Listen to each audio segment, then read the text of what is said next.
Hi everyone, welcome back to my channel. My name is Lacey. I'm the owner of Milky Candles and I make videos about life in my 30s. Today I want to talk about money, moolah, cash money millionaire, all of the money things. That's my coffee butters, not yours. Thank you. Because I feel like I've had such a shift in mindset when it comes to money and the way that I think about consuming that I felt like I just wanted to have a discussion about it because I know I'm not alone. I know that I'm not alone. I want to start off this video by saying that if you are someone that believes that money does not buy you happiness, then you can actually exit out of the video. I think it's a really privileged point of view to be able to think that money doesn't buy you happiness. I think when people say that, they are definitely referring to this idea that you can have as much money as you want in the world, but there will always be some like foundational things within you that maybe money is not directly impacted by. I mean, it provides so much comfort in us knowing that we will have food in our bellies and that our bills will be paid. Things and humans and animals that we love and keep near and dear to us will feel or be safer. It costs money to live. Nothing is free. Being able to have money for necessities greatly reduces stress levels.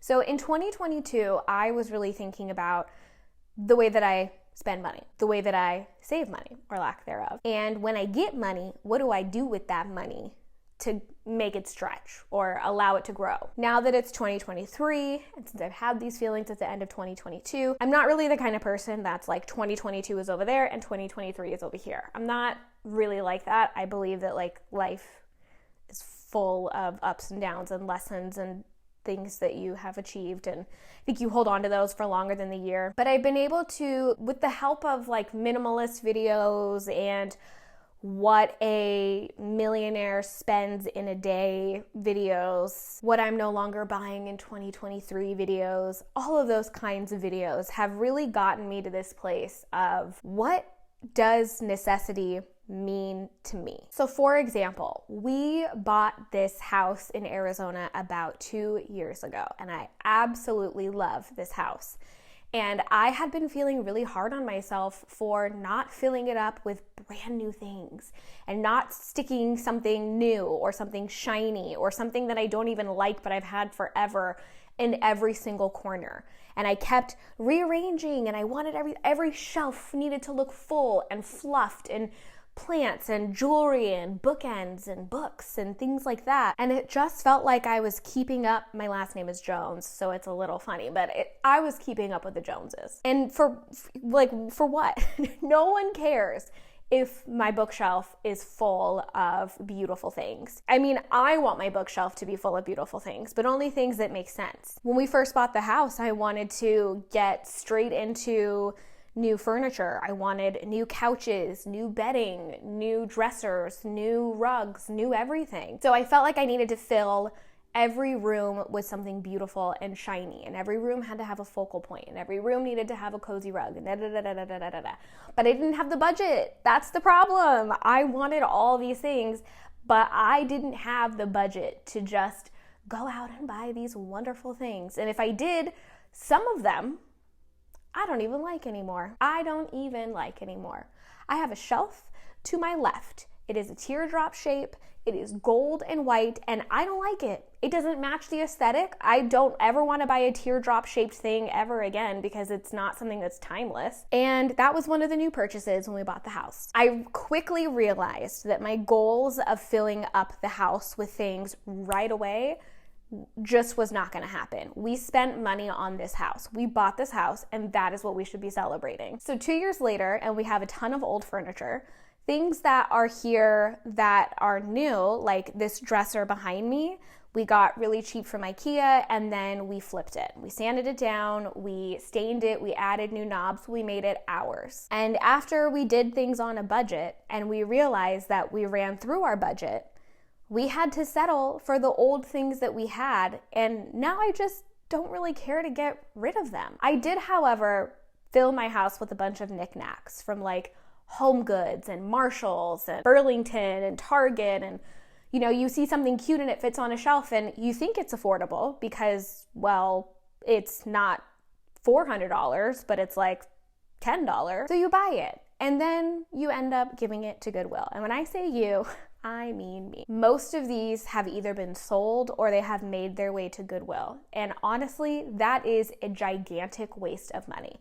And if I could go back and change the amount of times that I purchased something that felt affordable in the moment, but that just took up space in a way that didn't really make me feel better, and then I ended up getting rid of anyway because it wasn't super practical, and now I'm in a space of trying to clear the clutter, then I would go back and change it. Because not only is it a huge waste of money, but it's also just like a level of consumerism that I am not comfortable with. And this is starting to now like trickle into my closet. I have never really been someone who has bought a whole lot of color to begin with. And something that I have been getting into the practice of, and something that I'm going to continue practicing in this new year, is if it doesn't greatly add to my closet, if I don't feel good in it, regardless of how cute it is, if I don't feel good in it, and if it's not neutral and timeless in its own little way, then I don't need to be bringing it into the house. Like if it's not something that's gonna be in style in the next like 7 to 10 years,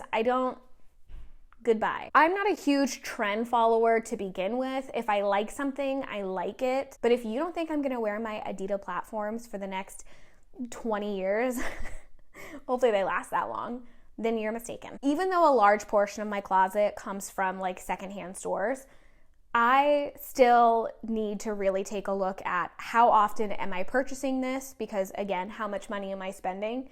And then is it something I feel good in? So a lot of the times at secondhand stores, I don't try clothes on.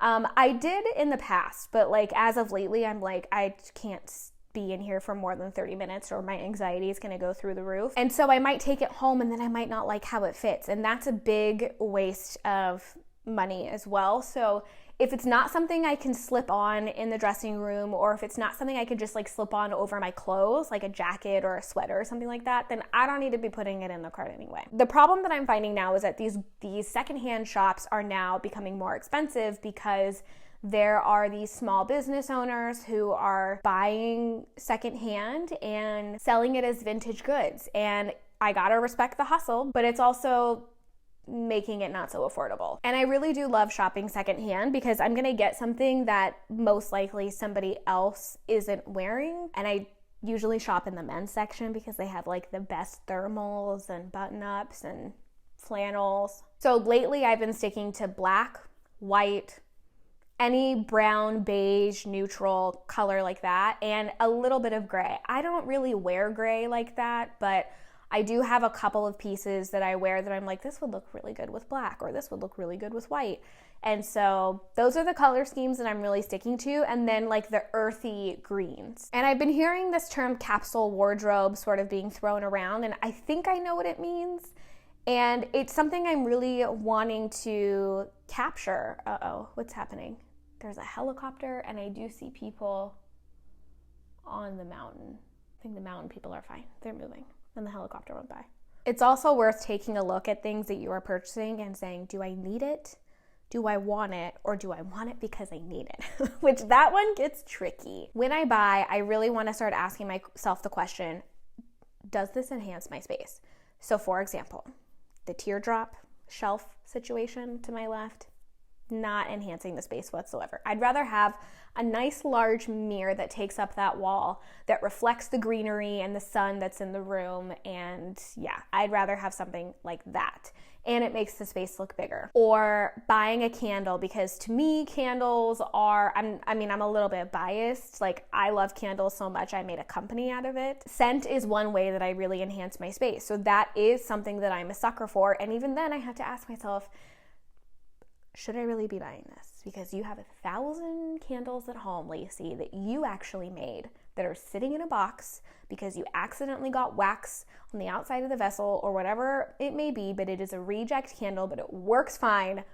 Go home, put it on your freaking dresser and light it. So if I didn't actually make candles would be one thing I would really spend my money on to enhance my space. And I feel so similarly about plants. Now I have enough. I've got enough plants. I don't need any more.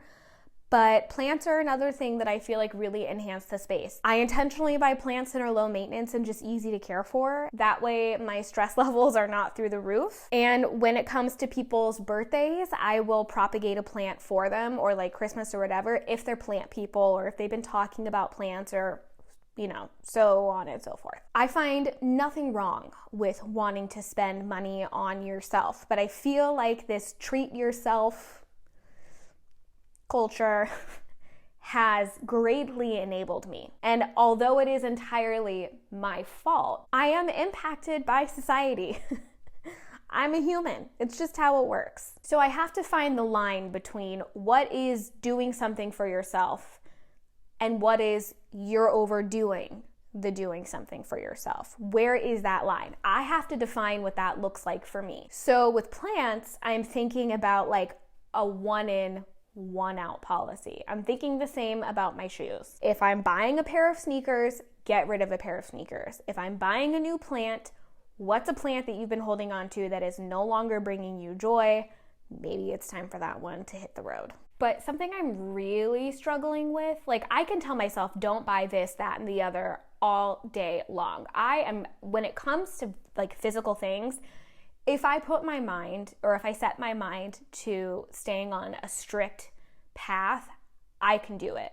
What I struggle with the most is food. Because of inflation right now, there are meals that I just absolutely refuse to cook because it is just so expensive. Just as a quick example, I was looking for veggie stock the other day, the brand that I love, and at Safeway, it was almost $6. Okay? Almost $6. And then I went to Winco, and it was almost its normal price. And so I have to be more diligent about figuring out where I am gonna shop, and maybe coming to terms with the fact that I'm not gonna have one-stop shops as long as they're in the same, a similar radius. That way I'm not wasting a whole lot of gas. Maybe not radius, but similar area. I'm intentionally buying less processed foods, but that gets hard when I don't necessarily want to cook all day, every day. So I'm recognizing the importance of prepping and, if I'm gonna make something with sauce, have the sauce ready, that kind of stuff. And I honestly have thought about even growing my own. I'm starting small with some herbs to see if I can even handle it, because I already have so many plants around me that I don't know if I can keep up. So any recommendations would be great, but I'm just having a really hard time in the category of food and trying to figure out like what a budget would be for groceries because things have gone up so much. If you have any recommendations for growing certain plants or growing certain foods, please do let me know. I was gonna, when I start getting into foods, I think I want to start with potatoes. I think so. Okay, I have a lot of other things to talk about. This is taking forever. I've also just, in general, I've had this mind shift of why am I spending so much money on things when I could be spending money on experiences instead? When my fiance and I met, we were supposed to be quarantined. We met on a dating app because we both quarantined and then met each other. So we got really, really comfortable and used to just staying inside. And so now we have gotten into this habit of, if we want to make memories, let's make a meal together, or let's sit down at the table and have a nice meal together, or let's binge watch something on Netflix, or let's do face masks, and there is nothing wrong with spending quality time that way. But we have now a craving to go and do things out of the house and kind of shake off the norm of staying in the house, which was what was happening when we first met. So, for example, we're gonna do pottery, we're gonna take a pottery class for Valentine's Day, and I wanna start spending more money on memories, not to say that I wanna spend a lot of money on memories, but if we wanna take a day trip somewhere, then I want us to have the financial freedom to be able to do that without worrying about it hurting our pockets. So if I can stop spending money on things, I could maybe do that. I don't know though. But I also don't feel comfortable doing that until my credit has been brought down. I had 3 credit cards that I maxed out. Oh, this was a dark time. I was able to pay one off completely. I was able to pay one of them down. Actually, no, that's a lie. I was able to pay 2 of them off completely, and then the third one was, I paid 2/3 of it off. So that one I'm still working on. And it just happens. There's a vet visit that I need to have, and I don't know if my debit card's gonna make it, so we're just gonna boop, let's do that one instead. Okay, we're putting that one on credit. And I know that there are people out there that are like, okay, well, you're always gonna have credit, or you're always gonna have debt, so just whatever, who cares? But I don't feel comfortable spending money on certain things if I have debt that I need to pay off. That's just how my brain is. Luckily, I am so beyond lucky to not have student loans, because if I had student loans, I don't even know what my anxiety around money would be like. Like, I would feel so out of control. But in order to tackle those credit cards, I really had to just spend money on the basics. And that was a really good learning opportunity, because it taught me that I kind of do know what my basics are. I know what my fundamentals are and my necessities, and that I really can live without splurging. Since splurging here and there, it totally adds up, like big time. I even got to a point where, like, you know when you have something in your hand and you're like, I want this so badly, but do I need to buy it? And you're coming up with reasons why you should take it home. I thought about anytime I do that, let's say I'm doing that with something that's $14.99.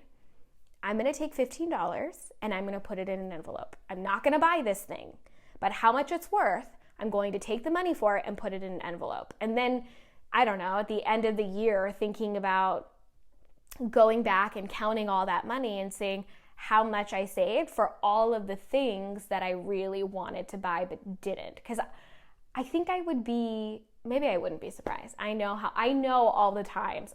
The other day, we went to Marshall's. I gotta stay away from Marshall's, guys. And they had the same mugs that we have in white. We have them in black. And they're stackable, so they save room and space, and I wanted them so badly. I did not buy them. I didn't. And then the next day, I cleared out all of the mugs that I don't use. And I still didn't go back and buy them.